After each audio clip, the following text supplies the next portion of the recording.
जय हिंद दोस्तों, स्वागत है आप सभी का आपके अपने YouTube चैनल जैकपुर पे। तो आज के इस वीडियो में हम लोग क्लास 12 के political science subjective PYQ series में हम लोग 2022 को कंप्लीट करेंगे। 2025 आप लोगों का कंप्लीट हो गया है, 2024 आप लोगों का कंप्लीट हो गया है, 2023 आप लोगों का कंप्लीट हो गया। आज हम लोग करने वाले हैं 2022।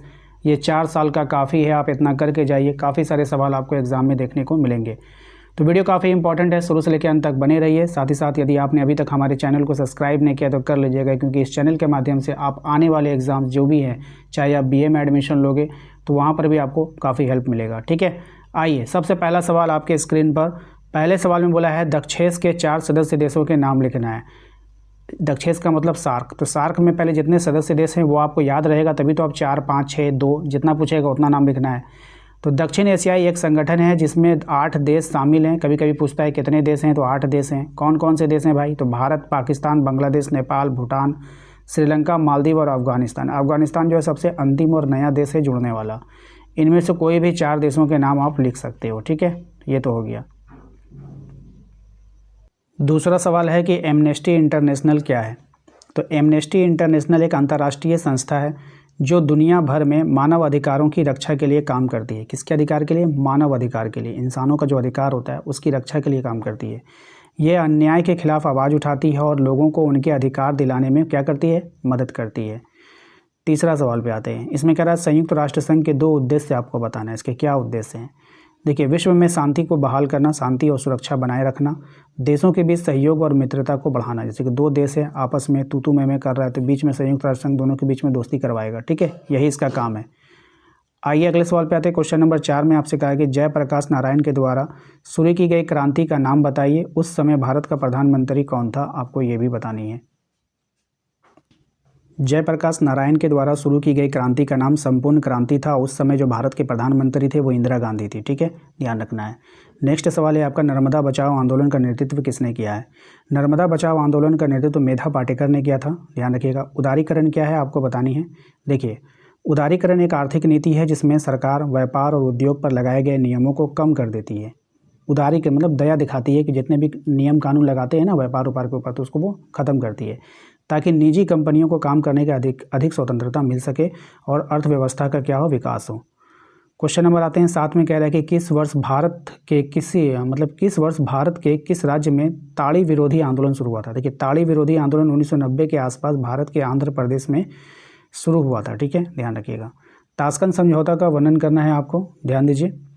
ताशकंद समझौता भारत और पाकिस्तान के बीच शांति स्थापित करने के लिए किया गया। ये एक महत्वपूर्ण समझौता था। यह समझौता 10 जनवरी 1966 को सोवियत संघ के शहर ताशकंद में हुआ। 1965 के भारत पाक युद्ध के बाद दोनों देशों के संबंध बहुत खराब हो गए थे, इसलिए युद्ध समाप्त करने और भविष्य में शांति बनाए रखने के उद्देश्य से यह समझौता किया गया था।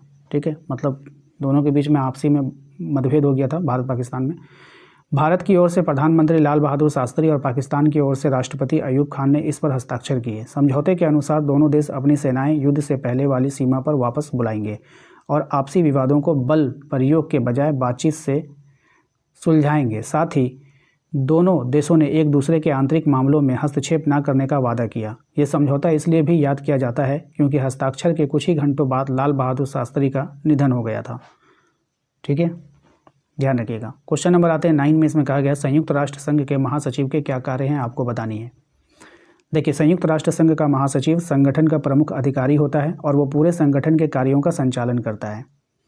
महासचिव का मुख्य कार्य विश्व में शांति बनाए रखने के प्रयास करना, देशों के बीच होने वाले विवादों को बातचीत से सुलझाने में मदद करता है। वह अंतर्राष्ट्रीय समस्याओं जैसे युद्ध, गरीबी, जलवायु परिवर्तन, मानव अधिकार से जुड़े मुद्दों पर ध्यान दिलाता है। महासचिव संयुक्त राष्ट्र संघ की बैठक का आयोजन करता है, रिपोर्ट तैयार करता है और विश्व में विभिन्न कार्यक्रमों की निगरानी करता है। आवश्यक पड़ने पर वह शांति वार्ता शुरू करने या मध्यस्थता करने का प्रयास भी करता है। इसके अलावा वह दुनिया का ध्यान उन समस्याओं की ओर भी आकर्षित करता है जो वैश्विक शांति और सुरक्षा के लिए खतरा बन सकती है। इस प्रकार महासचिव संयुक्त राष्ट्र का प्रतिनिधि बनकर विश्व में सहयोग और समझ बढ़ाने का महत्वपूर्ण कार्य करता है। ठीक है, तो ये सब बातें आपको उसमें लिखनी है। क्वेश्चन नंबर 10 देखिए, कह रहा है वैश्वीकरण के क्या लाभ हैं, आपको बताना है। वैश्वीकरण का अर्थ है दुनिया के देशों के बीच व्यापार, तकनीक, जानकारी और सेवाओं का तेजी से आदान प्रदान होना। इसके कारण लोगों को कई प्रकार के लाभ मिले। सबसे बड़ा लाभ यह है कि बाजार में विभिन्न देशों के अच्छे और सस्ते उत्पाद उपलब्ध हो गए, जिससे उपभोक्ता के पास अधिक विकल्प है। विदेशी कंपनियों के आने से रोजगार के अवसर बढ़े हैं और नई तकनीक का विकास हुआ है। संचार और परिवहन के साधनों में सुधार होने से दुनिया पहले की तुलना में अधिक जुड़ गई। शिक्षा, चिकित्सा और सूचना तकनीकी में क्षेत्र में भी तेजी से प्रगति हुई है। भारतीय कंपनियों को भी विदेशों में काम करने का क्या मिल गया, मौका मिला है, जिससे देश की अर्थव्यवस्था क्या हुई, मजबूत हुई। इस प्रकार वैश्वीकरण ने विकास की गति को बढ़ाई है और लोगों के जीवन स्तर को बेहतर बनाने में क्या किया है, मदद किया है। ये सारी बातें आप बना बना करके भी लिख सकते हो। प्रिवी पर्स से आप क्या समझते हैं? देखिए, प्रिवी पर्स वो आर्थिक राशि थी जो भारत की आज़ादी के बाद देशी रियासतों के राजाओं और नवाबों को दी जाती थी। जब ये रियासतें भारतीय संघ में शामिल हुई तब सरकार ने उन्हें उनके खर्च चलाने के लिए हर साल एक निश्चित धनराशि देने का वादा किया था। इस राशि का उद्देश्य यह था कि पुराने शासक बिना किसी विरोध के भारत में विलय स्वीकार कर ले और देश की एकता बनी रहे। लेकिन समय के साथ यह व्यवस्था विवाद का कारण बनने लगी, क्योंकि लोकतांत्रिक देश में राजाओं को विशेष सुविधा देना उचित नहीं माना गया। इसलिए 1971 में सरकार ने प्रिवी पर्स की व्यवस्था समाप्त कर दी। इससे सभी नागरिकों के बीच समानता की भावना मजबूत किया गया और भारत को पूरी तरह लोकतांत्रिक देश में बढ़ाया गया। ठीक है। गरीबी हटाओ की राजनीति की व्याख्या करना है। देखिए, गरीबी हटाओ एक प्रसिद्ध नारा था जिसे 1971 में आम चुनाव के समय इंदिरा गांधी ने दिया था। इसका मुख्य उद्देश्य देश से गरीबी कम करना और गरीब लोगों की स्थिति को सुधारना था। इस नीति के तहत सरकार ने कई योजनाएं शुरू की, जैसे बैंकों का राष्ट्रीयकरण, भूमि सुधार और गरीबों को सस्ती दर पर आवश्यक वस्तुएं उपलब्ध कराना। सरकार ने यह भी प्रयास किया कि समाज में धन का सही वितरण और अमीर गरीब के बीच का अंतर कम हो। इस नारे ने जनता को बहुत प्रभावित किया, क्योंकि यह सीधे उनकी समस्याओं से जुड़ा था। परिणाम स्वरूप इंदिरा गांधी को चुनाव में बड़ी जीत मिली। गरीबी हटाओ की राजनीति ने यह संदेश दिया कि सरकार का मुख्य लक्ष्य आम लोगों का विकास और सामाजिक समानता स्थापित करना है। ठीक है। क्वेश्चन नंबर 13 कह रहा है कि दलित पैंथर्स आंदोलन किस राज्य में शुरू हुआ, इसकी मुख्य मांगें क्या थी? देखिए, दलित पैंथर्स आंदोलन 1970 के दशक में महाराष्ट्र राज्य में शुरू हुआ। यह आंदोलन दलितों पर होने वाले अत्याचार और भेदभाव के खिलाफ चलाया गया था। इसका उद्देश्य समाज में समानता स्थापित करना और दलितों को उनके अधिकार दिलाना था। आंदोलन की मुख्य मांगें थी कि दलितों पर हिंसा रोकना, शिक्षा और रोजगार में समान अवसर देना और सामाजिक भेदभाव को समाप्त करना। ठीक है। इस आंदोलन ने दलित समाज में जागरूकता बढ़ाई और उन्हें अपने अधिकारों के लिए आवाज़ उठाने की प्रेरणा दी। दलित पैंथर्स ने साहित्य, भाषण और विरोध प्रदर्शनों के माध्यम से समाज का ध्यान इस समस्या की ओर आकर्षित किया। परिणाम स्वरूप सरकार और समाज दोनों को दलितों की स्थिति सुधारने के लिए कदम उठाने पड़े। ठीक है। क्वेश्चन नंबर 14 महिला सशक्तिकरण से संबंधित किसी एक आंदोलन की विवेचना करना है। देखिए, महिला सशक्तिकरण से जुड़ा एक प्रमुख आंदोलन चिपको आंदोलन था। यह आंदोलन उत्तराखंड के पहाड़ों में क्षेत्रों में शुरू हुआ और इससे महिलाओं की महत्वपूर्ण भूमिका रही। गांव की महिलाएं पेड़ों को काटने से बचाने के लिए उनसे चिपक जाती थी, इसलिए इसका नाम चिपको पड़ा। उनका मानना था कि जंगल उनके जीवन का आधार है, क्योंकि उनसे पानी, ईंधन, भोजन मिलता है। इस आंदोलन ने महिलाओं की शक्ति और एकता को दिखाया तथा पर्यावरण संरक्षण का संदेश दिया। इसके प्रभाव से सरकार को कई क्षेत्रों में पेड़ों की कटाई पर रोक लगानी पड़ी। चिपको आंदोलन ने यह साबित किया कि जब महिलाएं संगठित होकर अपने अधिकार और प्रकृति की रक्षा के लिए आगे आती है तो वो समाज में बड़ा परिवर्तन ला सकती है। यह आंदोलन महिला जागरूकता और सशक्तिकरण का मजबूत उदाहरण बना। ठीक है। क्वेश्चन नंबर 15 भारत में आपातकाल क्यों लगाया गया था, इसके प्रभाव बताइए। भारत में आपातकाल 25 जून 1975 को लगाया गया था। उस समय देश में राजनीतिक अस्थिरता बढ़ रही थी, सरकार के खिलाफ कई आंदोलन हो रहे थे और अर्थव्यवस्था भी कमज़ोर हो रही थी। इलाहाबाद हाईकोर्ट ने प्रधानमंत्री इंदिरा गांधी को चुनाव को अमान्य घोषित कर दिया, है ना। इलाहाबाद हाईकोर्ट ने प्रधानमंत्री गांधी के चुनाव को अमान्य घोषित किया, जिससे राजनीतिक संकट और गहरा गया। सरकार ने यह कहकर आपातकाल लागू किया कि देश की सुरक्षा और व्यवस्था बनाए रखनी चाहिए। आपातकाल के दौरान नागरिकों के कई मौलिक अधिकार सीमित कर दिए गए। प्रेस पर सेंसरशिप लगा दी गई, यानी अखबार बिना सरकारी अनुमति के कुछ भी नहीं छाप सकते थे। कई विपक्षी नेताओं को जेल में डाल दिया गया। सरकार ने जनसंख्या नियंत्रण और शहरों को साफ करने जैसे अभियान भी चलाए, लेकिन कई जगह इनका गलत तरीके से पालन हुआ। आपातकाल का सबसे बड़ा प्रभाव यह हुआ कि लोगों को लोकतंत्र के महत्व का एहसास हुआ। बाद में 1977 में चुनाव हुए और जनता ने अपनी शक्ति दिखाते हुए सरकार बदल दी। इस घटना ने सिखाया कि लोकतंत्र में जनता की आवाज़ सबसे महत्वपूर्ण होती है। आपातकाल जब लगा, आपातकाल का मतलब होता है इमरजेंसी जब लगा, तो सरकार बौखलाहट में इमरजेंसी लगाती है। इसमें प्रेस की स्वतंत्रता छीन ली जाती है, नागरिकों की कुछ आज़ादी को सीमित कर दिया जाता है।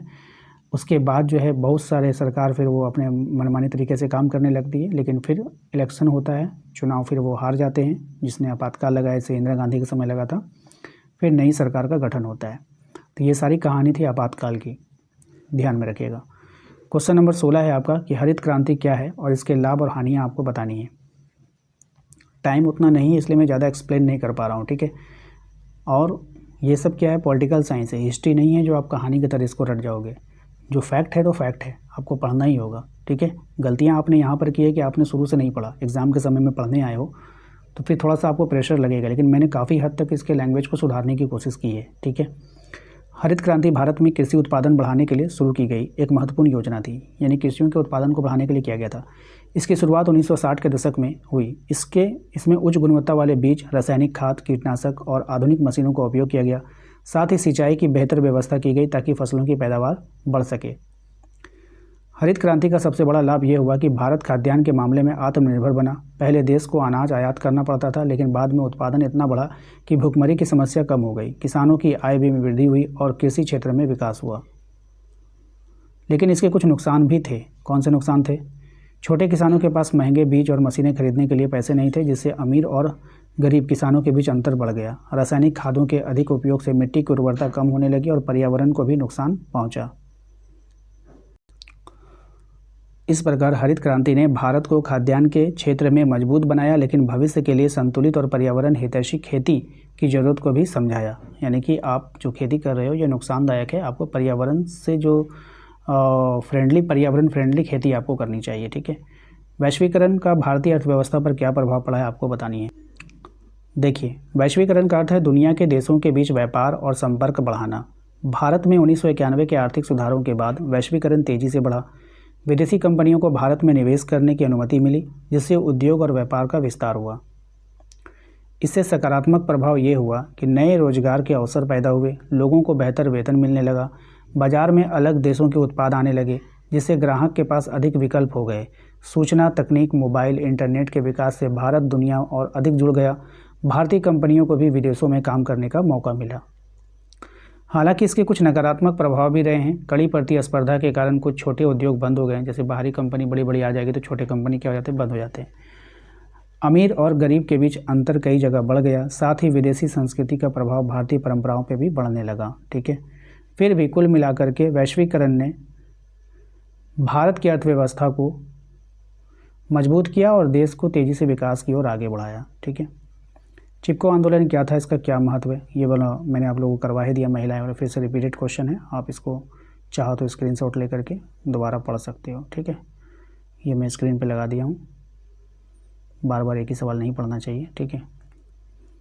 क्वेश्चन नंबर 19 है, गुट निरपेक्ष आंदोलन क्या है, इसके क्या उद्देश्य हैं, बताइए। गुट निरपेक्ष आंदोलन एक अंतर्राष्ट्रीय संगठन है जिसकी शुरुआत शीत युद्ध के समय हुई। उस समय दुनिया दो बड़े गुटों में, अमेरिका और सोवियत संघ में बटी हुई थी। कई देशों ने तय किया वे किसी भी गुट का पक्ष नहीं लेंगे और स्वतंत्र विदेश नीति अपनाएंगे। इसी सोच से गुट निरपेक्ष आंदोलन की स्थापना हुई। भारत इसके प्रमुख संस्थापक देशों में से एक था। इस आंदोलन का मुख्य उद्देश्य था कि विश्व में शांति बनाए रखना, देशों की स्वतंत्रता का सम्मान करना और आपसी विवादों को युद्ध के बजाय बातचीत से सुलझाना।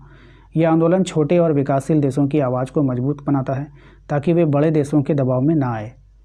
गुट निरपेक्ष आंदोलन ने अंतर्राष्ट्रीय राजनीति में संतुलन बनाए रखने में महत्वपूर्ण भूमिका निभाई। इसने ये संदेश दिया कि हर देश को अपने फैसले खुद लेने का अधिकार है और सहयोग के माध्यम से ही दुनिया में अस्थायी शांति स्थापित की जा सकती है। तो ये इसका संदेश था। तो आशा करते हैं कि आप लोगों को आज का ये वीडियो पसंद आया होगा। वीडियो अच्छा लगा है तो लाइक कर दीजिएगा। चैनल पे जो लोग पहली बार आए सब्सक्राइब जरूर कीजिएगा, बेल आइकन को प्रेस कीजिए ताकि आने वाली हर एक वीडियो का नोटिफिकेशन आपके मोबाइल पे मिलता रहे। मिलते हैं नेक्स्ट अगले वीडियो में। Thank you.